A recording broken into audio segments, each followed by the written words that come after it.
Rainbow hospital silver Jubilee offer లో భాగంగా ఈ డిసెంబర్ 31, 2024 లోగా రిజిస్టర్ చేసుకున్న వారికి IVF కేవలం 99,000 రూపాయలకే పొందండి. వైసీపీ అధిష్టానం వైఖరి మారుతోందా? అసెంబ్లీ ఎన్నికల్లో ఆ స్థాయి ఓటమి చూశాక దిమ్మ తిరిగి స్క్రీన్ మీద సరికొత్త బొమ్మ కనిపిస్తోందా?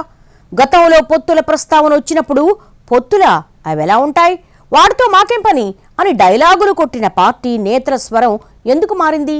నాడు మరో ఆలోచనే లేకుండా సింహం సింగిల్గానే వస్తుందని చెప్పిన వాళ్ళు ఇప్పుడెందుకు సన్నాయి నొక్కులు నొక్కేస్తున్నారు? కొత్తగా అసలేం మారింది? పార్టీలో జరుగుతున్న చర్చ ఏంటి? దేశంలో జమిలీ ఎన్నికలంటూ జరిగితే అవి లోక్సభ స్కెడ్యూల్ టైం దాకా ఆగవని 2027లోనే ఉండొచ్చని నమ్ముతోందట వైసీపీ. అదే సమయంలో వచ్చే ఎన్నికల్లో పోటీ గురించి ఆ పార్టీ ముఖ్య నాయకులు చేస్తున్న కామెంట్స్ కూడా పొలిటికల్ సర్కిల్స్లో హాట్ టాపిక్ అవుతున్నాయి.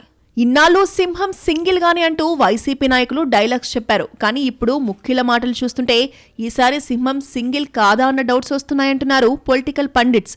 వైసీపీ పెట్టాక ఇప్పటి వరకు 3 సాధారణ ఎన్నికలు జరిగాయి. ఏ ఎన్నికలోనూ ఎవరితో పొత్తు పెట్టుకోలేదు ఫ్యాన్ పార్టీ. 2014లో ప్రతిపక్షంలో ఉన్న పార్టీ 2019కి వచ్చేసరికి 151 సీట్లతో అధికారం చేపట్టింది. ఇక గత ఎన్నికల్లో అనూహ్యంగా కేవలం 11 ఎమ్మెల్యే సీట్లకే పరిమితమై ఘోర పరాజయాన్ని చవిచూసింది. అంతకుముందు 151కి ఇప్పుడు 11కు అస్సలు పొంతనే లేక పార్టీ అధిష్టానం కూడా కొన్నాళ్ల పాటు షాక్లో ఉన్న పరిస్థితి. నాడు జగన్కొచ్చిన సీట్లకు మించిన స్థాయిలో ఇప్పుడు కూటమి సర్కార్ బలంగా కనిపిస్తోంది. గెలుపు ఖాయమని అనుకున్న కూటమి పార్టీల అధినాయకత్వాలు కూడా ఈ స్థాయి విజయాన్ని మాత్రం ఊహించలేదని చెప్తుంటారు పొలిటికల్ పండిట్స్. ఇక అసెంబ్లీ ఎన్నికల టైంలో కూటమి పొత్తును గట్టిగానే టార్గెట్ చేసింది వైసీపీ. ఎవరికి వాళ్లుగా పోటీ చేసి జగన్ను ఎదుర్కొనే దమ్ము లేదని, అందుకే గుంపుగా జట్టు కట్టారని, మా సింహం సింగిల్గానే వస్తుందంటూ వైసీపీ ముఖ్య నాయకులు నాడు భారీ డైలాగులే కొట్టారు. మాకసలు పొత్తులతో పని లేదంటూ జబ్బలు చర్చుకున్నారు. కట్ చేస్తే 11 మంది ఎమ్మెల్యేలకు పరిమితమయ్యాక ఇప్పుడు ప్రతిపక్ష పార్టీ వైఖరి మారిందన్న చర్చ జరుగుతోంది ఏపీ పొలిటికల్ సర్కిల్స్లో. సింహాలు సింగిల్స్ అంటూ నాడు కొట్టిన డైలాగ్స్ అన్నిటినీ మ్యూట్లో పెట్టేసి కొత్త వాయిస్ ఓపెన్ అయిందా అన్న డౌట్స్ వస్తున్నాయట.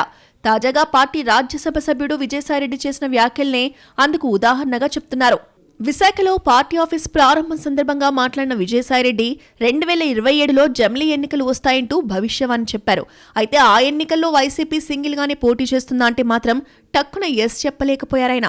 మామూలుగా ఇదివరకటి రోజుల్లో అయితే మీరు సింగిలా మింగిలా అని అడిగితే అదేం పిచ్చి ప్రశ్న, మాకు పొత్తులతో పనేంటి, సింహం ఎప్పుడూ సింగిల్గానే వస్తుందంటూ చెప్పేవాళ్ళు వైసీపీ లీడర్స్.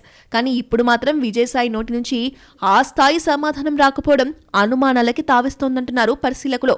పొత్తుల ప్రస్తావన వచ్చినప్పుడు తమ పార్టీ అధ్యక్షుడు జగన్ విధానపరమైన నిర్ణయం తీసుకుంటారని చెప్పారు ఎంపీ. ఇప్పుడు ఇదే చర్చకు కారణమవుతోంది. గతంలో ఎప్పుడూ పొత్తులకు నో అని టక్కున చెప్పే నాయకుల స్వరం ఇప్పుడెందుకు మారింది? అందులోనూ పార్టీ టాప్ బ్రాస్లో ఉన్న విజయసాయిరెడ్డి లాంటి నాయకుడు విధానపరమైన నిర్ణయం అంటున్నారంటే ఘోర ఓటమి తర్వాత పార్టీ ఆలోచన విధానం మారిందా అని మాట్లాడుకుంటున్నారట. ఎక్కడో ఏదో తేడా కొడుతోందన్నది వాళ్ళ అనుమానంగా తెలుస్తోంది. ప్రస్తుతం ఆంధ్రప్రదేశ్లో వైసీపీ కాక కీలకంగా ఉన్న మిగతా 3 పార్టీలు కూటమిలోనే ఉన్నాయి. ఇక మిగిలింది కాంగ్రెస్, సిపిఐ, సిపిఎం, బీఎస్పీ లాంటి పార్టీలు మాత్రమే. అంటే వైసీపీ వాళ్ళలో కొందరితో కలిసి వెళ్తుందా, లేక ముందస్తు వ్యూహం ప్రకారం జనంలోకి ఒక మాట వదిలి స్పందన చూద్దామనుకున్నారా అన్న ప్రశ్నలు కూడా వస్తున్నాయట. వాళ్ళ వ్యూహం ఎలా ఉన్నా పొత్తులపై విజయసాయిరెడ్డి చేసిన కామెంట్స్ మాత్రం పొలిటికల్ సర్కిల్స్లో హాట్ డిబేట్కు కారణమయ్యాయి. మరి ముందు సంచలన నిర్ణయాలు ఉంటాయో లేదో చూడాలి.